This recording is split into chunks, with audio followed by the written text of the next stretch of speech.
요즘 동계올림픽 시청하느라고 얼마나 고생이 많으십니까? 지난 금요일 새벽에 말이죠. 제가 이렇게 자다가 그냥 우연히 깼어요.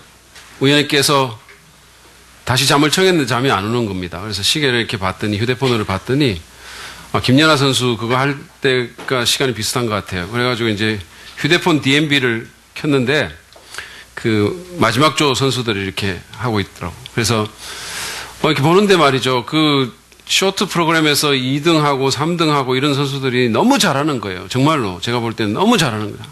그래서 제가 좀 불안해지기 시작하면서, 그러면서 제가 기도합니다. 하나님, 한 번 정도 넘어지게 해 주십시오. 이렇게 기도합니다. 많이는 아니, 한 번만 정도 넘어지면. 근데 하나님께서 제 기도를 응답하지 않으셨습니다. 그리고 맨 마지막으로 이제 김연아 선수가 나왔는데, 굉장히 불안한 거예요. 이상하게 막 너무 불안하고, 그래서 앞에 있는 선수들은 너무 잘했고, 막 또 러시아의 그 홈 팬들의 열광적인 그런 함성도 있고 이런데 너무 작고 갸냘프고 너무 연약해 보이면서 제가 너무 불안해지면서, 그러면서 뭔가 이렇게 좀 그녀에게 뭔가를 해주고 싶은데 정말 해줄 게 없는 거예요. 아무것도. 예. DMB 들고 침대에 누워가지고 아무것도 해줄 게 없는 거죠. 군포의 딸인 우리 사랑스러운 자랑스러운 김연아에게, 유나에게 뭔가를 해주고 싶은데 아무것도 해줄 게 없다는 사실을 절감을 했습니다. 2014년도 우리가 삶을 살아갈 때 우리가 내 힘으로 할 수 있는 일이 없을 때 같은 그런 시점에 직면할 때가 아마 있을 겁니다. 대단한 어떤 굉장히 드라마틱한 그런 일이 아니라 할지라도 그런 순간들이 가끔씩 우리에게 찾아올 거예요. 예를 들면 군대나 타지에 있는 그런 내 자녀의 안전이 갑자기 막 걱정이 될 때, 뭐 하고 있을까? 갑자기 걱정이 될 때, 또는 부모님의 연로하신 부모님의 건강이 악화됐다는 소식을 듣게 될 때, 돌처럼 굳어진 배우자의 마음을 좀 이렇게 만지고 싶을 때, 열고 싶을 때, 빗나간 자녀를, 정말 한참 빗나가고 있는 그 자녀를 너무너무 돌이키고 싶을 때, 월드컵 4강을 간절히 바라면서, 여러분 기쁜 소식은 조금 있으면 또 월드컵 합니다. 동계올림픽 끝나지만 월드컵 4강을 간절히 바라면서 텔레비전을 시청할 때, 사랑하는 사람을 예수 믿게 해서 구원의 확신을 주고 싶을 때, 그럴 때 우리는 내가 할 수 있는 일이 거의 없다 또는 하나도 없다라는 사실을 알고 당황하게 될 겁니다. 그럴 때 우리가 할 수 있는 일이 뭘까요? 우리가 무엇을 할 수 있을까요? 어떤 일을 해서 무언가를 이뤄낼 수 있을까요? 아무것도 할 게 없는, 군대에 있는 내 자식의 안전을 위해서 내가 뭘 할 수 있을까요? 할 수 있는 게 한 가지 있습니다. 그것은 바로 하나님 아버지께 기도하는 거예요. 근데 사실은 가장 강력하고 가장 똑똑한 일입니다. 전지전능하시고 모든 것을 다스리시는 그 하나님께, 우리 아버지께 나의 절박한 사정을, 나의 간절한 마음을 아뢰고 부르짖는 겁니다. 하나님을 안 믿는다면 모르겠지만 사실은 하나님 안 믿는 분들도 어떤 상황이 되면 기도하잖아요. 그렇죠? 무신론자도 어려우면 기도한다 그러잖아요. 그래비티라는 영화에 보면 그 하나님 안 믿는 한 사람이 우주 미화가 됩니다. 근데 거기서도 보면 그래요. 그 사람이 그 절박한 상황에서 막 기도하고 싶어지는, 기도해야 되겠다.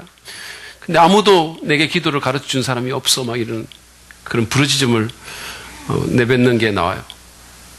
그러니까 안 믿는 사람들은 좋다 이거죠. 그렇지만 성경의 하나님을 믿는 우리 그리스도인의 경우에 기도를 빼놓고 삶을 살 수는 없는 겁니다. 기도 없이 우리 인생을 디자인해서는 안 된다는 거예요. 기도는 우리 인생 디자인의 필수적인 요소입니다. 여러분이 여러분의 삶을 정말 사랑하신다면, 정말 올 한 해 제대로 잘 살고 싶으시다면 그 계획 속에는 기도가 반드시 포함되어야 된다는 겁니다. 기도를 무시하거나 뺀다는 말은 내 인생에서 하나님을 뺀다는 말과 다를 바가 없습니다. 그것은 내가 가진 자원으로만 살겠다는 선언이에요. 무언의 선포입니다. 한 줌도 안 되는 내 머리로, 내 능력으로, 내 재산으로 내가 살아보겠다라는 거예요. 가능할까요? 그럴 것 같죠. 그렇지만 그럴 수 없음을 여러분은 언젠가 알게 될 겁니다. 기도 없이 디자인하는 우리 인생은 너무 위험하고 너무 무모합니다. 우리는 반드시 기도를 포함시켜야 돼요. 다른 어떤 것보다. 그래서 오늘 우리는 이 시리즈를 해나가면서 기도에 대해서 좀 생각을 하려고 합니다. 우리 예수님으로부터 기도에 대한 레슨을 좀 받기를 원해요. 복음서를 이렇게 읽어보면 말이죠. 예수님은 우리가 그냥 깊이 안 읽어도, 그냥 이렇게 스킴해서 읽어도 두드러지게 나타난 게 있는데 뭐냐면 그것은 예수님이 기도하는 사람이다라는 거예요.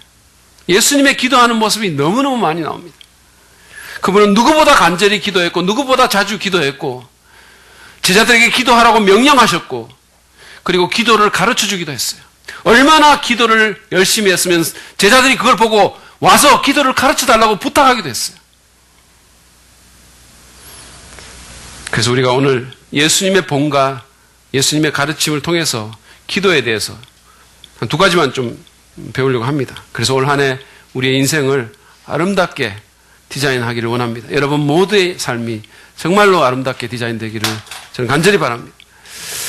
예수님께 우리가 배울 수 있는 한 가지 레슨은 기도의 습관을 개발해야 된다는 거예요. 우리가 정말로 인생을 아름답게 살려면, 성공적으로 디자인하려면 반드시 기도의 습관을 우리가 배워야 됩니다. 배양해야 됩니다. 예수님은 그냥 어쩌다가 기분 나면 한 번씩 기도한 그런 분이 아니었어. 아주 절박하거나 간절할 때 그 순간에만 기도한 것도 아닙니다. 시간이 아주 많이 남을 때만 기도한 것도 아니에요. 그냥 예배당에서만 기도한 것도 아닙니다. 그분은 늘 기도하셨어요. 늘. 큰일이든 작은 일이든 기도하셨어요. 뭐 매일의 양식 같은 아주 일상적인 일을 위해서도 기도했고, 인류 구원의 아주 위대한 사명을 앞에 두고도 기도했어요. 언제나 기도하셨습니다. 예수님에게 기도는 삶의 방식이었어요. 사실 당시 경건한 유대인들은 시간을 정해놓고 기도했어요. 성경에 보면 그게 나옵니다. 시간을 정해놓고 뭐 오후 3시에 그들이 기도했어요. 여러분 구약 성경에 보면 다니엘 같은 사람은 적국으로 잡혀가서도 포로되어 그 적대적인 나라에, 하나님 모르는 그 나라에 있으면서도 하루에 3번 시간을 정해놓고 기도했다 그러잖아요. 경건한 유대인들이 하는 일이었었어요. 그 예수님도 경건한 유대인으로서 시간을 정해놓고 기도하셨습니다. 근데 그때만이 아니었어요. 사실은 성경에 보면 그분은 새벽에도 기도하셨고 그분은 밤에도 기도하셨어요. 그분이 얼마나 바쁜 분이었습니까? 그럼에도 불구하고 그분은 계속해서 기도했어요. 누가복음 22장 39절에 조금 전에 읽었던 그 말씀의 첫 구절에 보면 아주 흥미로운 묘사가 나와요. 같이 한번 보실까요? 예수께서 나가시어 늘 하시던 대로 올리브산으로 가시니 제자들이 그를 따라갔다. 이 구절에서 주목해야 될 문구는 늘 하시던 대로라는 거예요. 개역성경에 보면 예수께서 습관을 쫓아 이렇게 돼 있어요. 그 예수님이 늘 하시던 대로 올리브산에 가셨다는 거예요. 올리브산에 가는 습관이 있으셨다는 겁니다. 그분이 왜 그랬을까요? 왜 그 산에 갔을까요? 등산하기 위해서 가셨을까요? 그 뒤에 본문을 보면 알 수 있듯이 예수님은 기도하러 그 산에 가셨습니다. 정리하자면 그분은 기도하기 위해서 올리브산에 가는 습관이 있으셨다는 거예요. 여러분 습관의 힘이라는 것은 막강합니다. 막강해요. 아리스토텔레스는 아시죠? 헬라의 철학자인 아리스토텔레스는 이런 말을 한 적이 있어요. 우리는 우리가 반복적으로 하는 것의 총합이다. 따라서 탁월성이란 하나의 행동이 아니라 습관이다. 어떤 사람이 탁월하다면 그것은 그 사람의 습관 때문이라는 거예요. 김연아를 김연아되게 한 것은 그녀의 습관이라는 겁니다. 여러분 아시잖아요. 이번에 쇼트 프로그램인가 하기 전에 막 그 리허설 할 때 몸이 긴장해가지고 몸이 굳어가지고 막 다리도 안 움직인다 막 이렇게 얘기했을 때 그녀가 한 말이 있어. 나중에 그냥 하던 대로 하면 되겠지. 그녀에게는 그런 습관이 있었어요. 그 습관이 그녀를 탁월하게 만든 겁니다. 성공하는 사람들의 7가지 습관을 쓴 스티븐 코비도 습관이 우리 삶의 강력한 요소임을 지적하면서 이런 말을 했습니다. 습관은 일관되고 종종 무의식적인 패턴이기 때문에 계속해서 매일 우리의 인격을 드러내고 내가 원하든 원치 않든 그 습관이 우리의 인격을 드러냅니다. 사람들은 보게 돼요. 그리고 우리의 효율성 또는 비효율성을 낳는다 그랬어요. 쉽게 말하면 습관이 우리 삶의 성공 여부를 결정짓는다는 거예요. 다이어트만 해도 그래요. 많은 사람들이 이렇게 다이어트에 대한 여러 가지 이론이 있고 여러 가지 이름들이 있고 성공하려면 이렇게 해야 되는 저렇게 많잖아요. 요약하자면 하나예요. 습관을 배양하면 됩니다. 습관을 배양하면 돼요. 제가 작년에 그 6개월 만에 11kg를 감량하는 정말 위대하고 역사적인 업적을 제가 이뤘잖아요. 제 인생 최대의 업적, 제 자손 마음대로 물려주고 싶은 그 업적을 제가 이룬 겁니다. 근데 그 업적을 이룬 후에 많은 사람들이 제게 와가지고 그 비결이 뭐냐고 물었어요. 정말 많은 사람들이 물었어요. 그 비결이 뭡니까? 선생님, 가르쳐 주십시오. 여러분, 딴 거 없어요. 딴 거 없어요. 좀 덜 먹는 습관, 살 안 찌는 거 먹는 습관, 밤 8시가 넘으면 안 먹는 습관, 그리고 손쉽게 할 수 있는 운동하는 습관, 그거를 그냥 개발했더니 이렇게 된 거예요. 이렇게 사람이 멋있어진 겁니다. 여러분, 좋은 삶을 원하십니까? 그러면 좋은 습관을 기르면 돼요. 인생을 망치기를 원하세요? 딴 거 없어요. 나쁜 습관을 계속해서 갖고 나가시면 돼요. 그러면 내가 노력하지 않아도 내 인생은 그냥 망합니다. 아주 나쁜 인생이 되는 거예요. 여러분 자녀도 마찬가지입니다. 결국은 그들을 위대한 자로 만드는 것은 습관이에요. 그들을 비범한 자로 만드는 것은 습관입니다. 딴 거 없어요.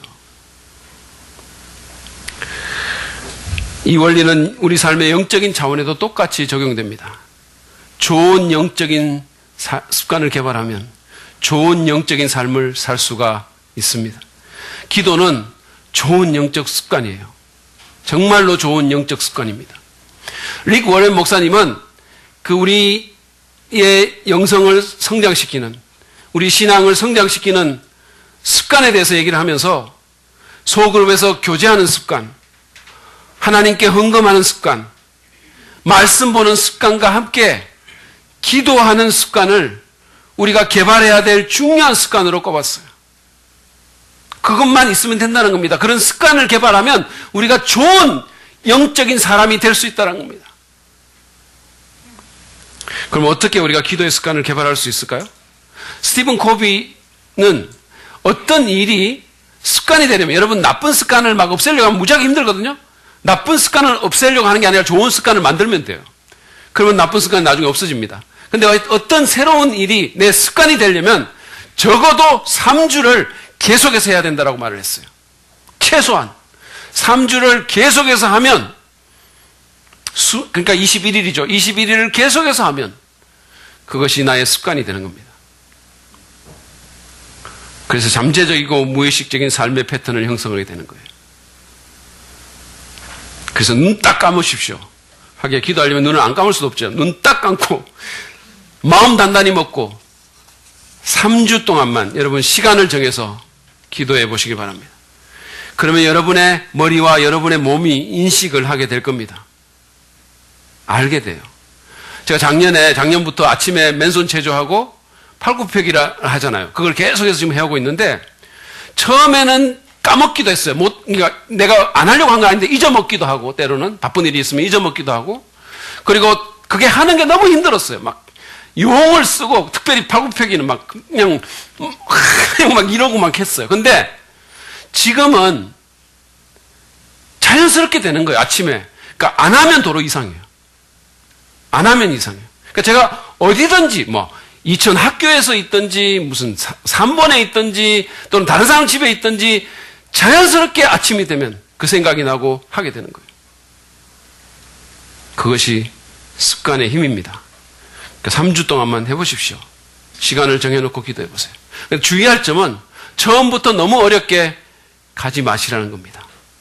처음에 보면 사람들이 뭘 하려고 새로운 습관 만들려고 하면 의욕이 넘쳐가지고 너무 큰 걸 하는 거예요. 예를 들어서 막 기도 같은 경우도 막 계속해서 이제부터는 내일부터 새벽에 일어나서 수일상 가서 2시간씩 기도한다 막 이러면 여러분 절대로 삼주 못해요. 못합니다. 할 수가 없어요.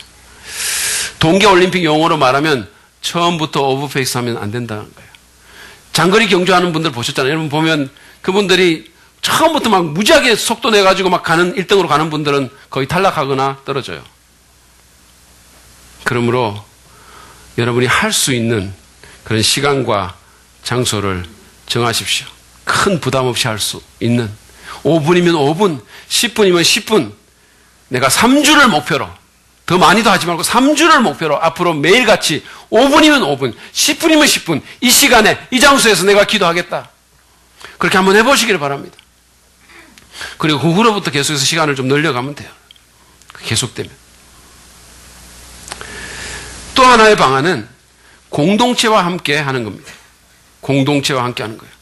최근에 우리 교회에서는 목장 가운데서 이렇게 시간을 정해놓고 이제 알람을 맞춰놓고 알람이 울리면 각 목원들이 그냥 있는 자리에서 잠깐이라도 기도하게 하는 그런 캠페인을 벌였다는 얘기를 제가 들었어요. 굉장히 훌륭한 시도입니다.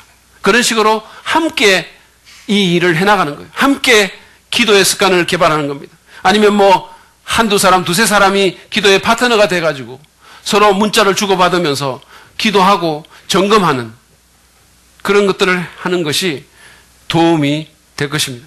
사람은 약하니까 같이 하는 게 굉장히 많은 도움이 돼요.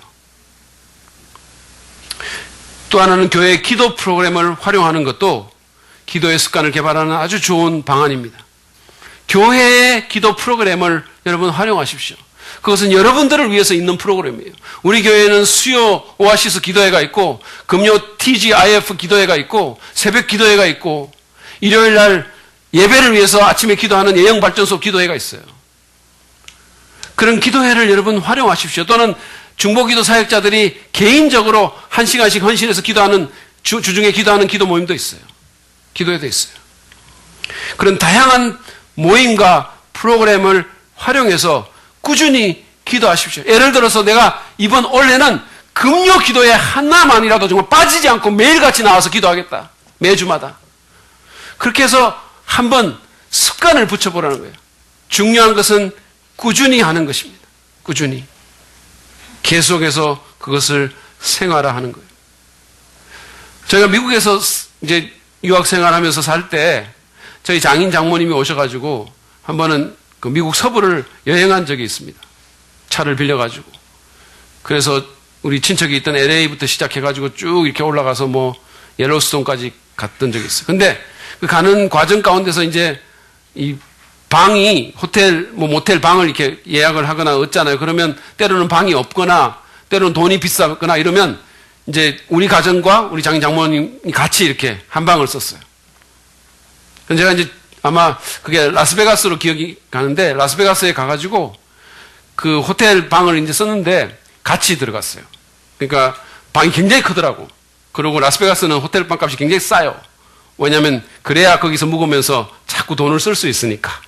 예, 그래서 호텔에는 그냥 싸게 들어오라고 해요. 큰 방에. 그러고는 밑에 가서 갬블하면서 돈 날리라고 자꾸 유혹하는 겁니다. 그게 사단의 유혹이에요. 사실은.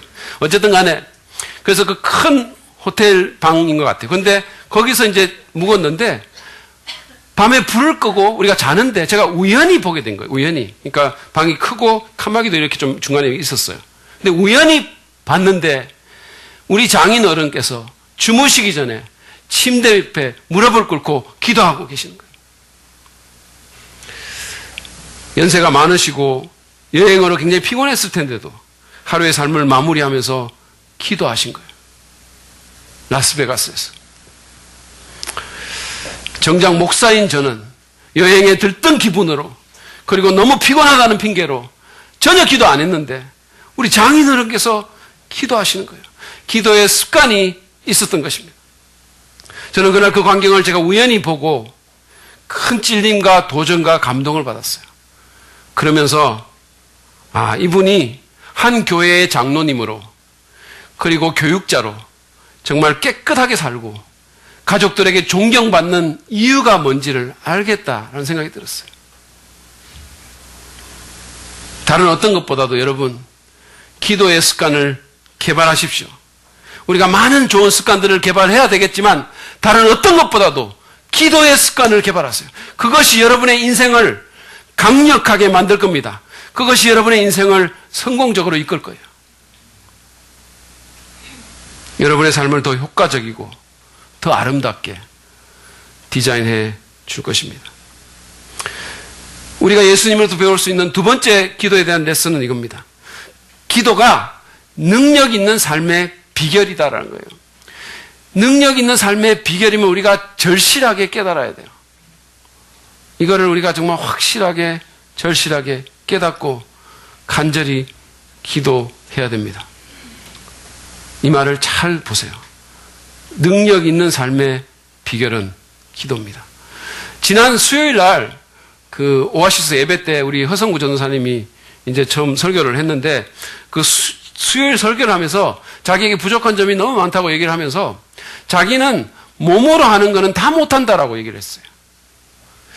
그래서 제가 그 신임 전도사의 그 고백을, 공개적인 고백을 들으면서 담임 목사로서 근심에 쌓인 거예요.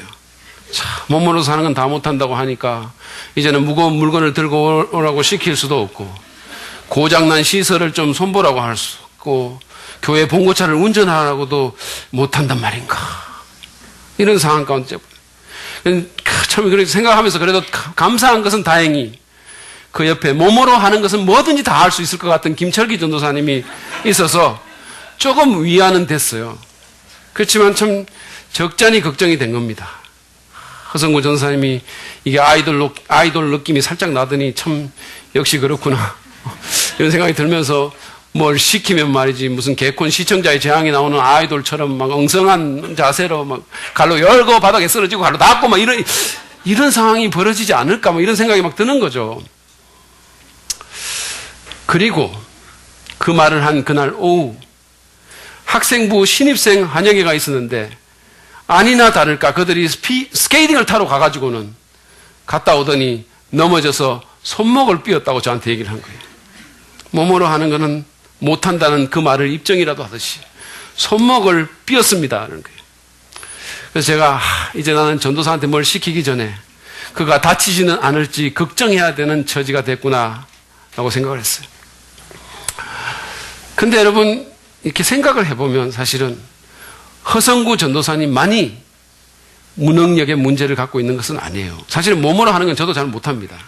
근데 우리는 어떤 사람들은 몸으로 하는 걸 잘 못하지만 그것보다 더 심각한 것은 우리가 영적인 무능력의 문제에 직면해 있다는 거예요. 대부분의 그리스도인들이, 대부분은 아니겠죠. 죄송합니다. 많은 그리스도인들이, 그렇게 얘기하는 게 낫겠어요. 많은 그리스도인들이 직장에서, 삶의 현장에서 영적인 영향력을 거의 미치지 못하면서 살고 있습니다. 능력이 없는 거예요. 이번에 기독교 윤리 실천 본문가 하는 데서 무슨 신뢰도 조사를 하면서 기독교가 3대 종교 중에 제일 신뢰도가 낮았는데 그 원인들을 이렇게 보는 가운데 신자들이, 예수 믿는 사람들이 삶 속에서 전혀 그리스도인다운 삶을 못 산다라는 그게 제일 높은 거예요. 복음을 잘 전하지도 못하면서 그리고 설사 복음을 전했다 하더라도 구원에 이르는 열매가 거의 없는 그런 현실을 우리가 직면하고 있는 거예요. 자녀에게 큰맘 먹고 한번 말씀으로 건면했는데 전혀 감화가 없는 겁니다. 교회 사역에서도 이렇다 할 열매가 없습니다. 시간이 흘러도 내가 맡은 아이들, 목원들 별로 변하는 게 없는 것 같아요. 전도의 문도 안 열립니다. 이런 영적 무능력의 문제에 우리 모두가 직면해 있다는 거예요. 안타깝고 안타깝게. 이런 문제에 대한 예수님의 해법은 무엇일까요? 마가복음 9장에 보면 버어리 귀신에 들린 한 아이를 고치지 못하는 아버지의 그 얘기를 담은 그런 장면이 나옵니다. 근데 아버지가 귀신 들린 자기 아들을 제자들에게 데리고 왔어요. 그 아버지의 마음이 얼마나 절박했겠습니까?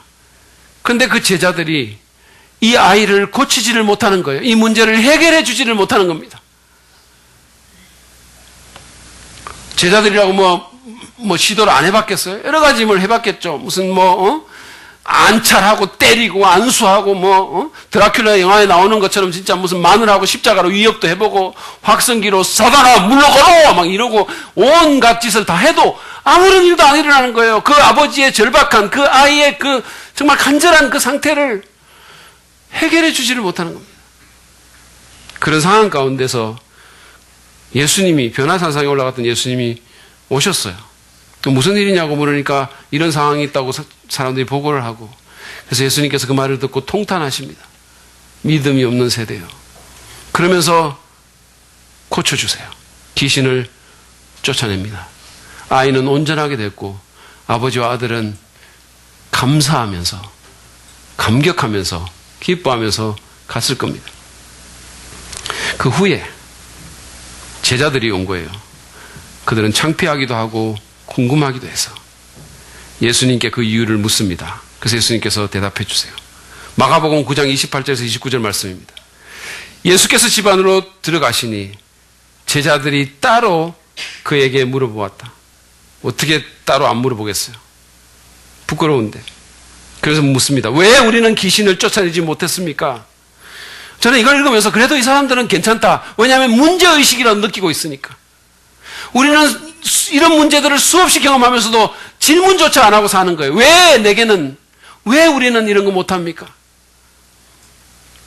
오히려 그냥 그게 너무나 정상이라는 듯이 그냥 살아가요. 아무런 능력을 경험하지 못하면서도. 근데 이 사람들은 그래도 적어도 문제의식이라고 느끼면서 왜 우리는 귀신을 쫓아내지 못했습니까? 예수께서 대답하십니다. 예수께서 그들에게 대답하셨다. 이런 부류는 기도로 쫓아내지 않고는 어떤 수로도 쫓아낼 수 없다. 기도 외에는 방법이 없다라는 겁니다. 이런 유는 기도 외에는 나오지 않는다라고 말했어요. 예수님, 영적인 무능력의 문제에 대한 예수님의 대답은 단순하고도 명확했습니다. 기도하지 않았기 때문에 그랬다는 거예요. 그러므로 기도해야 한다는 겁니다. 기도하지 않으면 영적 무능력에 허덕일 거라는 겁니다. 어떤 사람이든 간에 날고 정말 뛰는 사람들이 있다 하더라도 기도하지 않으면 영적 무능력에 허덕일 거라는 거예요. 오늘 우리가 읽었던 앞에서 읽었던 그 본문 말씀에 의하면 정말 기도하지 않으면 주님이 말씀하신 것처럼 시험에 빠지고 넘어질 거라는 거예요. 기도하지 않으면. 예수 믿는 사람으로서 능력 있는 삶을 원하십니까? 2분 정도 원하시는군요. 제가 1부 예배 때는 그래도 좀 상처를 덜 받았는데 2부 때는 조금 상처를 지금 받으려고 하는 거예요. 원하시죠, 속으로는. 예, 다 알고 있어요. 여러분 원하시기 때문에 여러분 능력 있기를 원하잖아요. 저도 원하고 여러분도 원하잖아요. 그러려면 기도해야 됩니다. 딴 게 없어요. 기도해야 됩니다. 간절히 절박하게 정말 이 사실을 믿고 정말로 능력이 기도에 있다는 사실을 진짜 믿고 기도해야 되는 거예요. 나의 무력함을 고백하며 간절히 하나님의 도우심을 구해야 됩니다. 내 개인과 가정과 목장과 교회의 변화와 성장과 부흥이 있도록 그것을 주시도록 기도해야 됩니다. 예수님은 우리가 성공적인 인생을 꿈꾸며 디자인하기 이전에 내 힘이나 지식이 아닌 하나님께 드리는 기도가 능력 있는 삶의 필수적인 요소임을 정말 깨닫기를 원하고 계십니다. 그래서 간절한 마음으로 절박하게 주의 얼굴을 구하기를 원하십니다. 이것은 개인뿐만 아니라 공동체에도 마찬가지입니다. 우리 가정이나 우리 목장이나 교회가 능력 있는 공동체가 되기를 원한다면 기도해야 됩니다. 더 많이, 더 간절히, 더 절박하게 기도해야 됩니다. 기도할 때 하나님이 역사하십니다. 제가 여러 번 얘기한 것처럼 이엠 바운즈의 그 말을 여러분 기억하십시오. 우리가 일하면 우리가 일할 뿐이지만 우리가 기도하면 하나님이 일하십니다.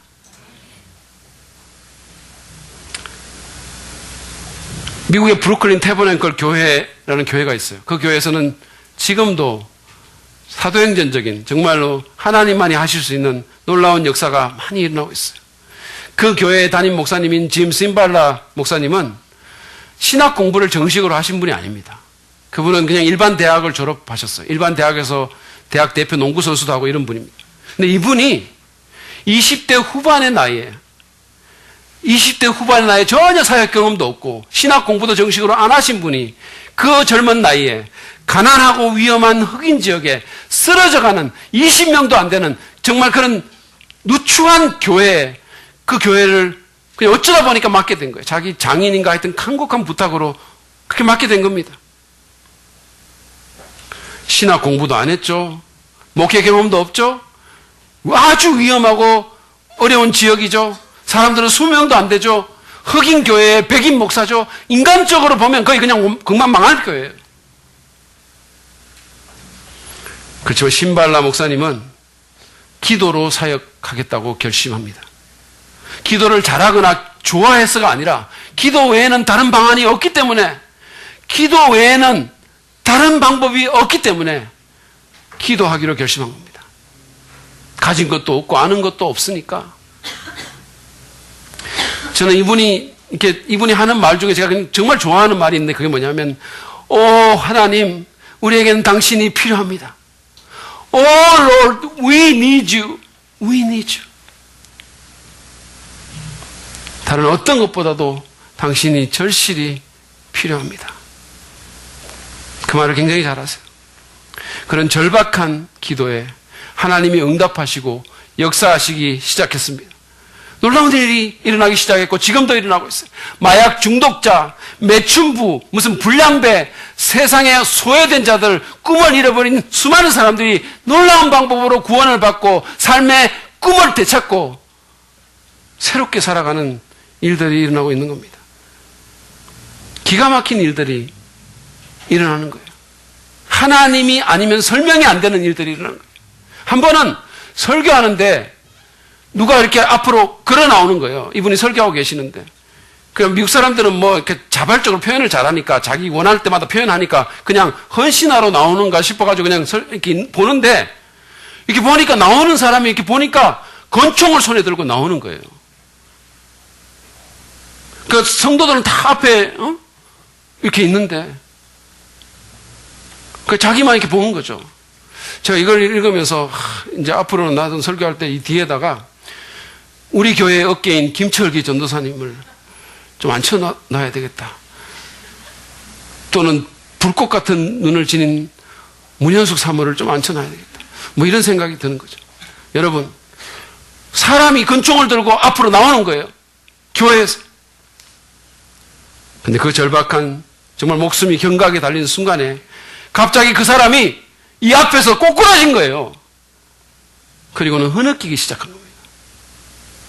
하나님이 역사하신 거예요. 그런 일들이 막 일어나고 있는 거예요. 그래서 지금은 10,000여 명이 예배드리는 아주 아름답고 건강한 공동체로 성장하고 있습니다.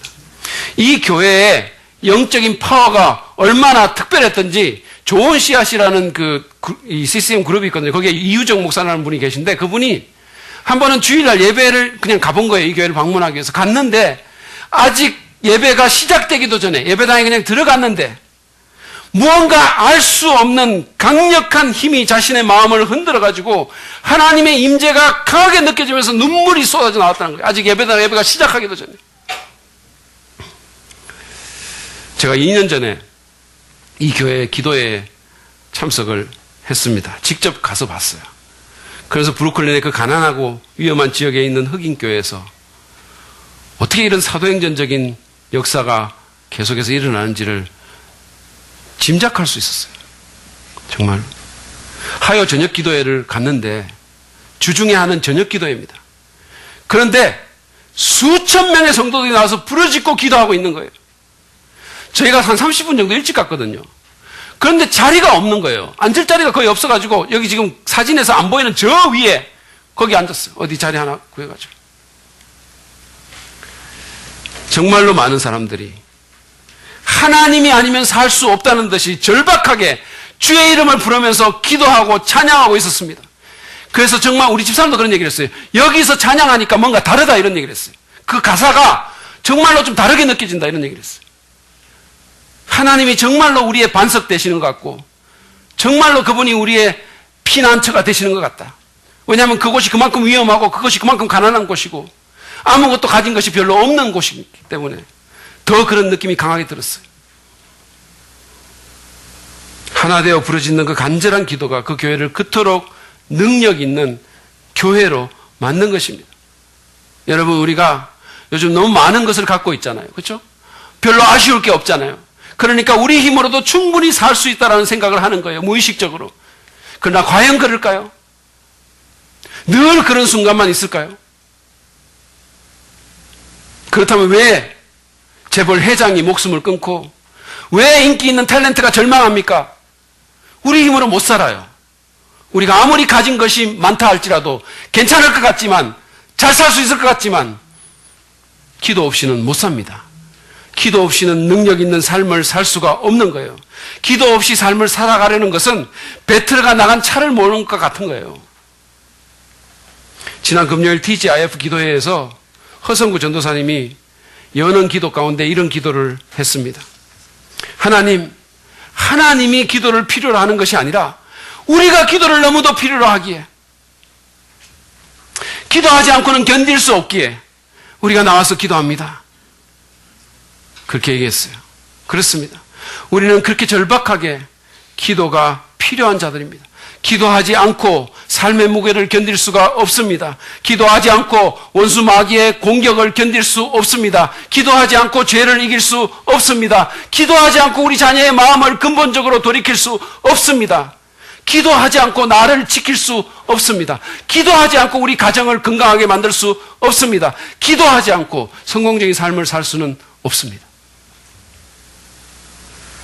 예수님은 하나님의 아들이셨지만 언제나 간절히 절박하게 기도하셨어요. 그리고 그 기도로 인해서 힘을 얻으셨습니다. 십자가 지기 전날 밤 우리가 조금 전에 앞에서 읽었던 그 본문 내용을 생각해 보세요. 기도하기 이전에 그분이 겟세마네 동산에서 무릎 꿇기 전에 그분은 심히 근심하고 괴로워하셨어요. 오히려 베드로는 자신만만했습니다. 그런데 예수님은 기도하셨고 베드로는 졸았어요. 잤어요. 자신만만했던 베드로는 겁쟁이가 됐고 괴로워하고 고민하고 근심했던 예수님은 기도한 후에 용기 있고 침착한 존재로 완전히 변했어요. 그것이 기도의 내공입니다. 그것이 기도의 힘입니다. 기도가 그분의 영혼에 힘을 불어넣은 겁니다. 그분은 그렇게 기도의 능력으로 살고 사역하고 사랑하며 지냈습니다. 만약에 예수님께서 하나님의 아들이신 예수님께서 그렇게 하셨다면 우리는 얼마나 더 기도해야 할까요?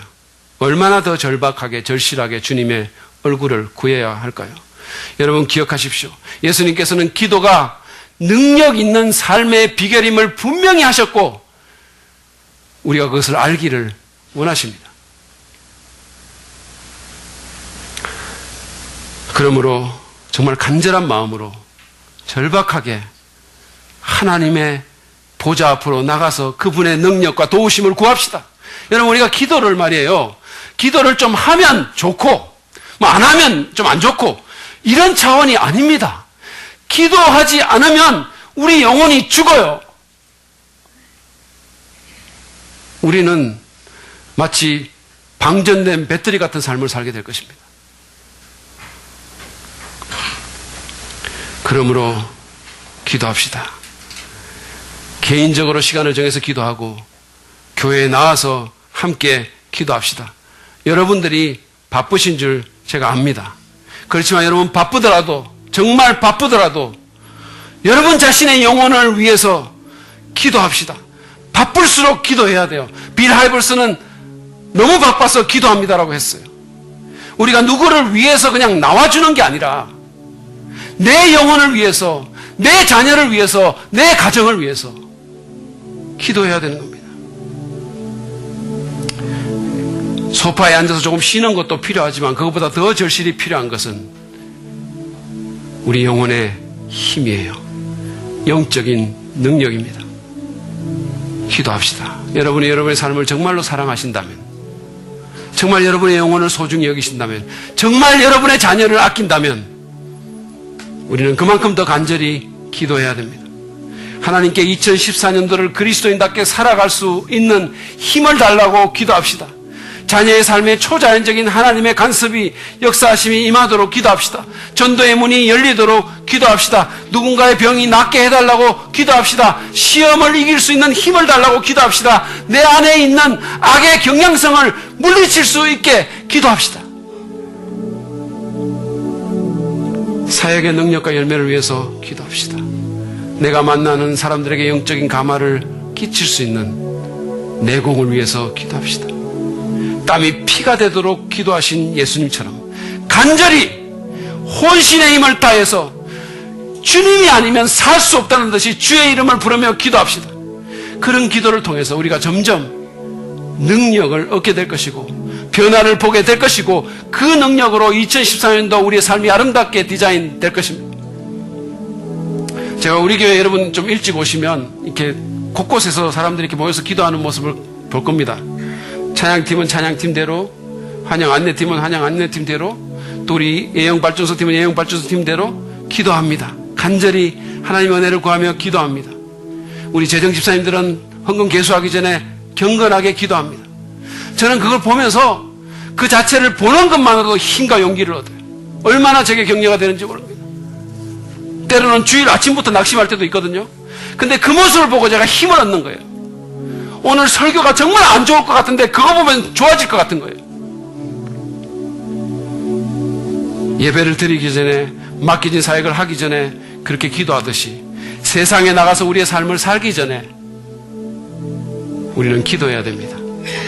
2014년도에 남은 시간들을 앞두고 우리 인생을 생각하면서, 우리 가정을 생각하면서, 우리 교회를 생각하면서 기도해야 됩니다. 전능하신 하나님께, 능치 못할 것이 없으신 그분에게, 우리의 아버지에게 간절히 절박하게 기도해야 됩니다.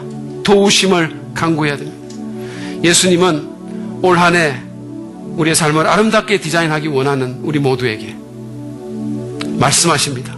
기도의 습관을 개발하라고. 그리고 기도가 능력의 비결임을 정말로 깨닫고 정말로 믿고 간절하게 절박하게 하나님의 도우심을 구하라고 교훈하십니다. 그렇게 하십시다. 여러분, 일단 3주만이라도 일단 한번 시작해 보시기 바랍니다. 3주 동안이라도. 그래서 그것이 이어지기를 바랍니다. 그럴 때 2014년도 우리의 삶에, 우리의 개인적인 삶과 공동체적인 삶에 하나님의 능력이 임하실 것이고 우리의 가정과 교회의 삶이 주님의 지혜와 은혜로 아름답게 빚어지게 될 것입니다. 아멘. 이 시간에 우리가 들은 말씀을 생각하며 우리의 기도를 들으시는, 언제나 길을 활짝 열고 우리의 소리를 들으시는 우리 하나님, 전능하신 주님, 능치 못하실 것이 없으신 그 주님을 찬양하며 나아가겠습니다.